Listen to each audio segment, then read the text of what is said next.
Hi, my name is Stephanie Machin and I'm a senior nursing student here at BU. Today I'll be talking about the topic of global sex trafficking. I am very passionate about women's rights and advocating for these rights, especially women's rights to equal treatment and their reproductive rights. Sex trafficking is disproportionately affecting women, especially adolescents and children. This inhumane crime has several negative implications for the victim's health. I intend to explain today more about what sex trafficking is, the global problem it has become, the deleterious effects it has on its victims, and what we can do to stop it. So what is sex trafficking exactly? Unfortunately, today sex trafficking is a booming industry. There's a huge supply and demand aspect with sex trafficking, which is why it is so prevalent in the world today.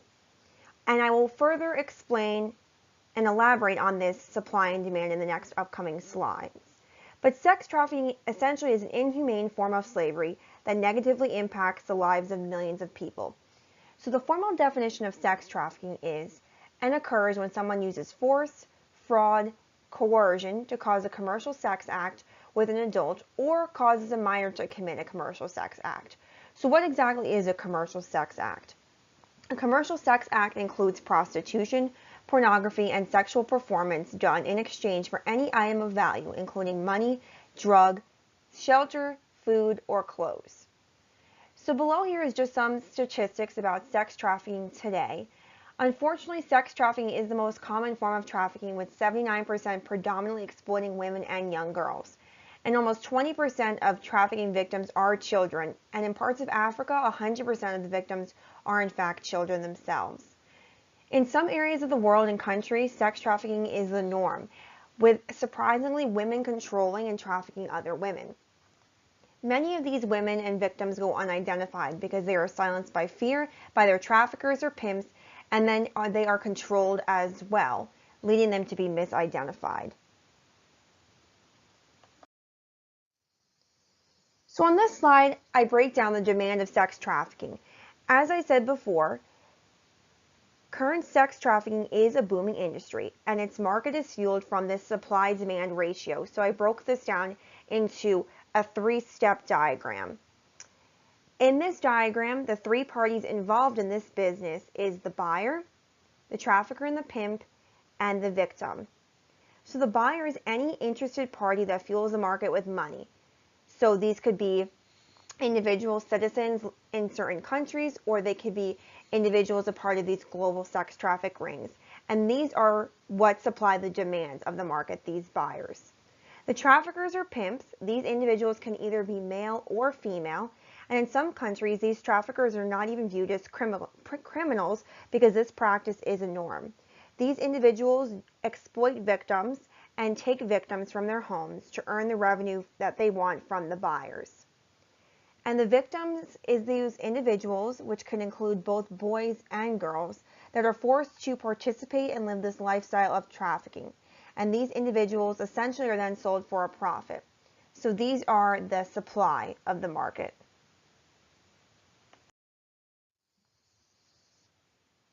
So this slide I talk about how these traffickers or pimps target their victims. So traffickers target and recruit victims through a variety of means, including social networking, home neighborhoods, clubs or bars, internet websites, or even through the schools. Unfortunately, common victims that are lured by these methods are generally vulnerable individuals to begin with, including runaway youths, homeless individuals, victims of domestic violence, sexual violence, war crimes, or social discrimination. Immigrants as well also are a part of these vulnerable individuals because a lot of these immigrants are illegal and they generally fall victim to these traffickers. So once these traffickers or pimps target and recruit these victims, they then lure them in with the promises of protection, adventure, love, home, or opportunity. So traffickers generally lure their victims in by exploiting these vulnerabilities because a lot of the times these victims lack one of these above aspects or promises that I just stated. And they exploit these vulnerabilities and manipulate them. Generally, the traffickers and the victims share the same national or ethnic origin, allowing them to understand better their victims. These traffickers can be individuals or a part of an extensive crime network. After luring these individuals in, they control victims through physical, emotional, sexual, or psychological coercion. They continue to exploit these vulnerabilities to create dependency of these victims on them and continue to make these promises listed above to exert control. Victims then become trapped, unfortunately, and fear leaving. So unfortunately, sex trafficking today is a global problem with prevalence in almost every country and nation. These countries or nations either serve as a point of origin, so a point where these victims are recruited, or as a point of transit or destination, meaning that these victims are then transported or taken to these countries. So for example, in Europe, over 140,000 victims are trapped in a situation of violence and degradation for sexual exploitation, and up to 1 in 7 workers in this region may have been enslaved into prostitution through trafficking. Unfortunately, human trafficking is one of the most lucrative illicit businesses in Europe today, with criminal groups making about $3 billion from it per year, making it a considerable crime business that preys on the world's most marginalized persons. Victims are then exploited by international crime organizations and can be trafficked across country and even state borders. So what countries and who are the worst human trafficking offenders globally today? There are 5 countries who are considered the worst offenders of sex trafficking, and these countries do not meet the Trafficking Victims Protection Act, which I will further explain what this act entails on the next slide. These countries do not meet the minimum standards of this act and do not make efforts to do so either. The first country is Russia. Russia allows for slave-like conditions and labor camps within this country, and they generally exploit young women within these camps. The second country is China. There are many gaps in this state about laws regarding sex trafficking, and this problem rose to prevalence after the passage of the One Child Act law, because men began seeking out wives and child brides through this sex trafficking company. Iran is the third country. Iran's government punishes trafficking victims for the unlawful acts that they are forced to commit due to trafficking, with some of these crimes punishable by death. Children as young as 3 years old have been known to be subject to physical and sexual abuse.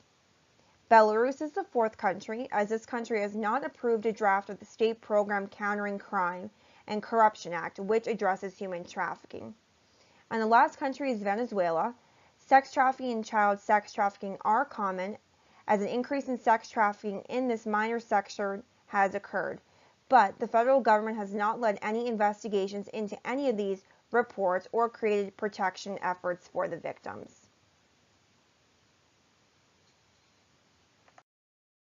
Fortunately, there are global initiatives today to help stop sex trafficking. The first initiative I'm going to be talking about is the Trafficking Victims Protection Act, also known as the TVA.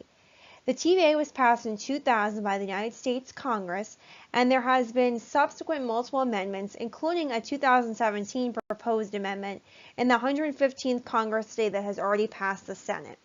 So the TVA looks to, with its subsequent reauthorizations, to define a human trafficking victim as a person induced to perform labor or a commercial sex act through force, fraud, or coercion. Any person under age 18 who performs a commercial sex act is considered a victim of human trafficking, regardless whether force, fraud, or coercion was present. The TVA ensures pre-existing criminal penalties and other related laws, affords new protections to trafficking victims, and makes available certain benefits and services to victims of severe forms of trafficking once they become certified by the U.S. Department of Health and Human Services. Under this law, one option that has become available to some victims to assist in the prosecution of their traffickers is the T visa. The T visa allows that victim to remain in the United States if they are not already a United States citizen. The TVA also has 3 Ps ingrained into the act, known as prosecution, protection, and prevention. And you could read a little bit more about those on the slide here. The second global initiative is the United Nations Global Initiative to Fight Human Trafficking, known as UN.GIFT. The mission of this initiative is to mobilize state and non-state actors to eradicate human sex trafficking. To carry out this mission, the United Nations 1 reduces both the vulnerability of potential victims and the demand for exploitation of these victims in all its forms. 2, ensure adequate protection and support those who fall victim. And 3, support the prosecution of criminals involved, all the while respecting the fundamental human rights of all persons involved. And to carry out this mission, the UN generally does 4 things: increases knowledge about human trafficking and increases awareness on human trafficking globally, builds capacity of state and non-state actors through effective rights-based responses, and fosters a partnership for joint action against human trafficking. There are also various international and domestic trafficking laws, but these all vary greatly between states in the United States as well as countries globally. And unfortunately, some of these laws do not address the issues and offer little protection of victims. Sex trafficking has deleterious effects on the victims involved. The number one deleterious effect that these victims suffer from are the development of psychological disorders or mental illness, including post-traumatic stress disorder, also known as PTSD, generalized anxiety disorder or panic disorder, depression, substance abuse, as well as eating disorders. Now, many of these women experience repeated physical and sexual abuse as well as financial abuse, which I will further explain upon in a few moments, at the hands of their traffickers and their buyers. Because this abuse is repetitive, occurs over a long time, and is very intrusive, these victims are predisposed to developing psychological disorders. These victims also are psychologically brainwashed and manipulated by these abusers as well. Victims also suffer from physical abuse, and physical abuse can include pushing and shoving, hitting with an open or closed fist, biting and scratching, kicking, or strangling. Generally, the victims suffer from physical abuse because their buyers or their traffickers want to use control, they want to punish the victims or teach the victims a lesson. And this abuse continues on the victim to continue for the traffickers to maintain power or control over that victim.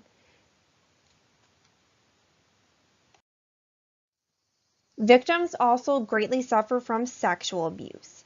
So sexual abuse can include anything from rape, inappropriate touching, pornography, sex trafficking, or sexual exploitation.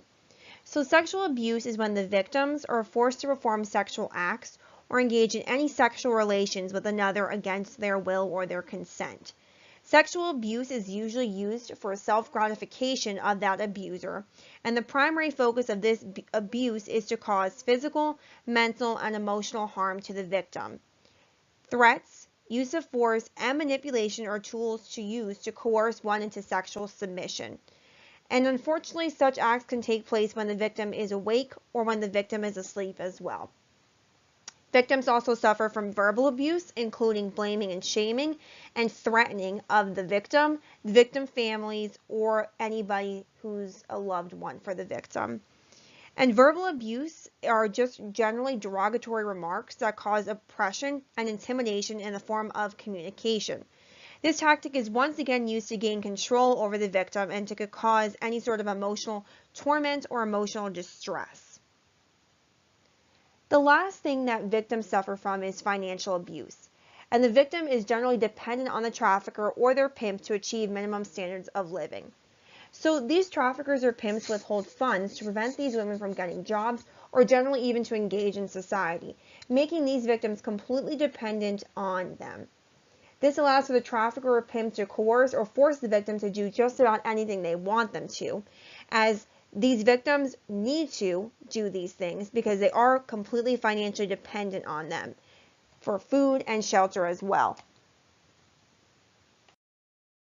So what can we do to help stop sex trafficking? 1, we can enroll in a human trafficking awareness course, which is available to us as individuals or as a professional, to learn more about and become aware of the prevalence of sex trafficking and to learn about these sex trafficking indicators. We could contact the National Human Trafficking Hotline if we believe someone has been or is the victim of sex trafficking. We can volunteer and support anti-trafficking events within the community and advocate to our local, state, and federal legislators to continue to create and enact legislation that raises awareness and protects these victims. Especially because we are college students, we are in a perfect position to join or establish a club on campus here on BU to help raise more awareness about sex trafficking and to initiate activities on campus or within the Bloomsburg community. Once we graduate from school and become more established in our professions, we can assist victims within our scope of practice. Whether you are a healthcare provider, a social worker, or a lawyer, you can do what you can to provide these victims resources that they need. So this slide is just a reference page, but I'd like to thank you for listening to my presentation, and hopefully you are more aware of the global prevalence of sex trafficking and what you can do to try to stop this heinous crime. Thank you.